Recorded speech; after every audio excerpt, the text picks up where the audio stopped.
Howdy folks, and welcome back to the channel, welcome back to another tutorial episode of War in the East 2.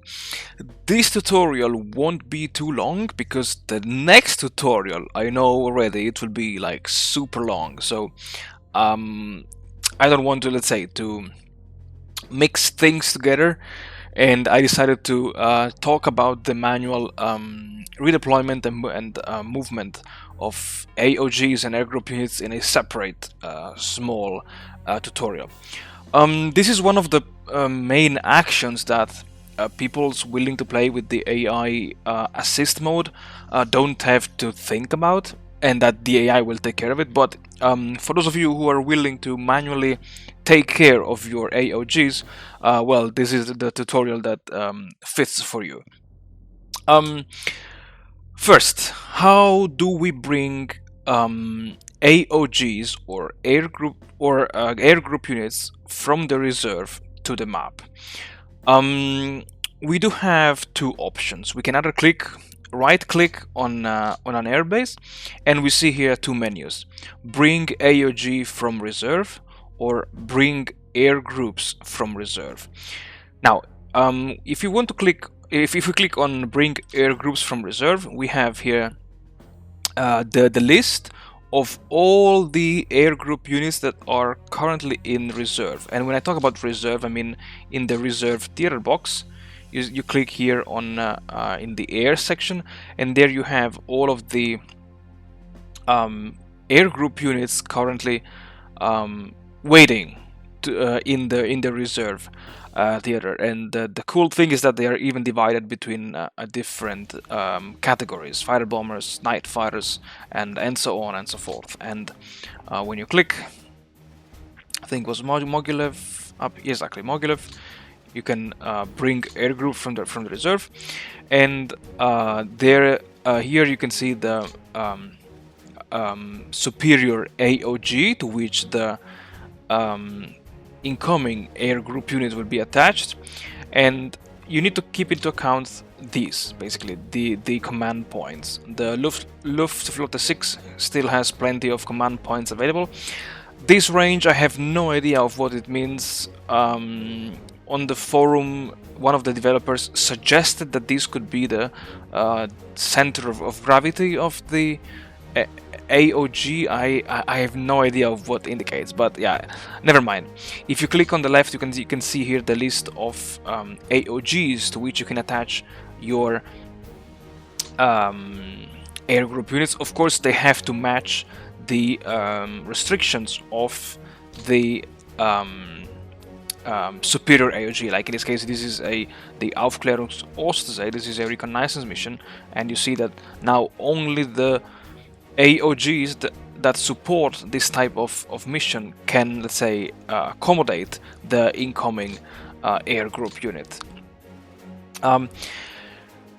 You can select. At this moment, we have selected the Mogilev airbase, and if we want to transfer multiple air units, you see that the airbase of Mogilev cannot handle more than a certain number, and therefore the airbase of Balbasava, which I think it's this one here, it's one of, yeah, it's this one here. This one here now becomes like the next target for our redeployment. And from what I understood, the selection of the, let's say, next airbase is done automatically by the AI. So you folks don't have to worry too much about let's say, about wondering where your air groups will be transferred. Very briefly, the table here is quite intuitive. You have here the name of the air group, the aircraft used by the air group, the type of air group, so reconnaissance, fighter bombers, transport, light bombers, fighter bombers, fighter, tactical bomber, and patrol aircraft. The experience of the pilots, the morale of the pilots, and usually the experience should match the morale of the pilot. If you see that you have let's say, high morale but low experience, you should keep those air group units in the reserve, where they will undergo training, as we've discussed in the last tutorial. And then here we have the percentage of ready planes, the number of ready planes, and the maximum number of planes that this specific air group unit can have. Here you can just filter which type of planes you want to see, and here again you can, if you type, I don't know, let's move it from 70 to 80. We are now restricting the experience based on this filter that we have selected here, and the same is true from the percentage readiness point of view, as well as from the morale. Ideally, you would like to transfer air group units that are 100% ready and whose experience level matches the one of the morale. Yeah, exactly. To transfer directly AOGs, you can do two ways. Either you can again right click on the hex and then you go to bring AOG from reserve, and let's say that we want to bring in the 53rd Jagdgeschwader. Now we select the 53rd, and because the 53rd Jagdgeschwader is a fighter only AOG, now only the units that fit, let's say, the type of the AOG can be selected and are available for being transferred. It's, if you remember from when we discussed about the AOGs, like we can see exactly. So the allowed air units, single engine fighters. In this case, the Jagdgeschwader, the 51st Jagdgeschwader, only supports single engine fighters, light bombers, and multiple engine fighters. And I don't know if there is a way.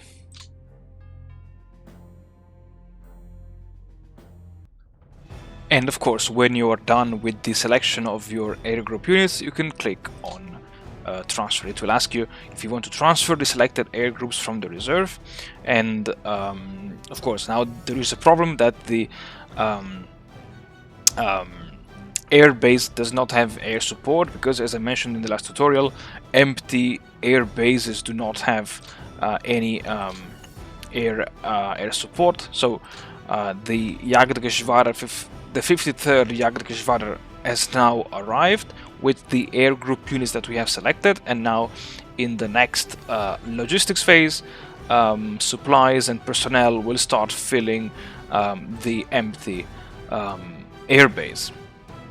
And the other way that you can transfer AOGs with air group units from the reserve is to right-click directly on the I would say the superior AOGs. In this case, either the Flieger Division, or the Flieger Corps, or the Luftflotte. Vice versa, if you play with the Soviets. For we can show it briefly. Oh god, I need to. Okay. Vice versa, you could click on the Air Army, on the Corps, or on the Division.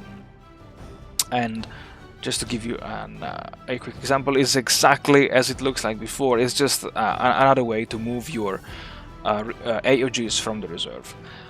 Vice versa, if you want to move AOGs to the reserves, the AI will only send to the reserves AOGs which are depleted. And depleted AOGs can be easily spotted on the map, because they do have this red border around and this red thick left-hand side of this square. And for this scenario, I have purposely depleted the third guard fighter division.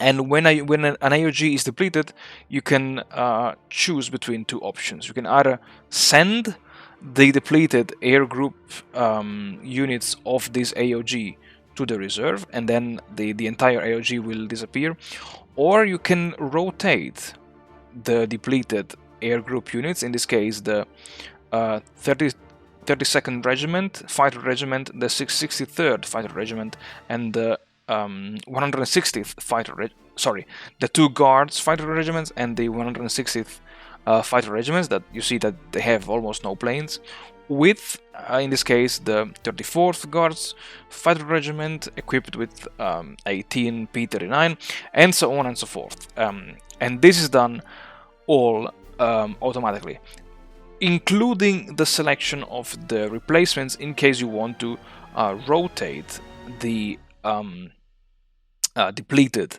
air groups. Well, and that's it in regard to moving things outside of the in and out from and to the reserve theater box.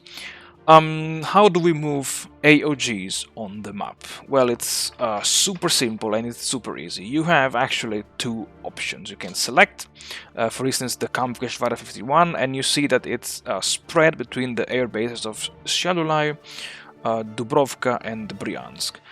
Now, if we press Shift, you see that the shape of the area containing the planes of the 51st Kampfgeschwader remains the same. Now, if we press Ctrl instead, and we click with the left mouse button, and we draw the area in which we would like our planes to relocate, and let's say that the Minsk air base, this area is enough, because we do have 242 planes out of a total capacity of 400 planes. So actually, okay, it's fine. You see these white arrows and these white lines and this arrow symbol. This arrow symbol means that this AOG is now ready to be transferred. The line indicates which will be the destination airbase per each air group. In this case, I don't know, the group in Shalulai, which is the 4th group of the 1st Kampfgeschwader, will fly to Berezino, and so on and so forth. The air bases, as you can see, are now empty. They lack fuel, supplies, and air support, and therefore when you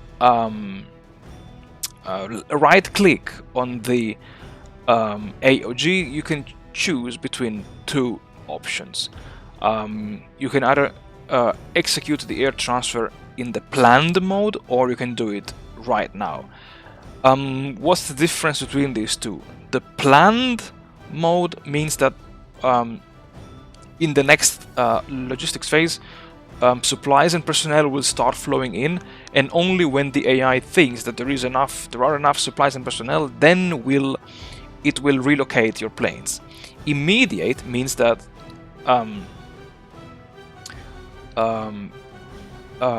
the transfer will be done immediately, and this option of moving AOGs on the map can be done in both the air planning phase as well as in the ground movement phase. And of course, it's up to you to evaluate whether it's really worth risking your planes in landing in physically empty air bases, or if you have, let's say, enough time and you calculate that you have time to, let's say, bring first supplies and personnel and then move the airplanes, then you should go with this option. And I think that's it already for this tutorial. I hope you guys enjoyed it, and as always, thank you very much for watching. Thank you very much for your support, and stay tuned and get ready with a cup of tea, coffee, or water, or beer, or whatever you like, because in the next tutorial we will have a look at the manual handling of the air doctrines. And I warn you folks, it will be a long video. Until then, my friends, take care, and hopefully I'll see you soon.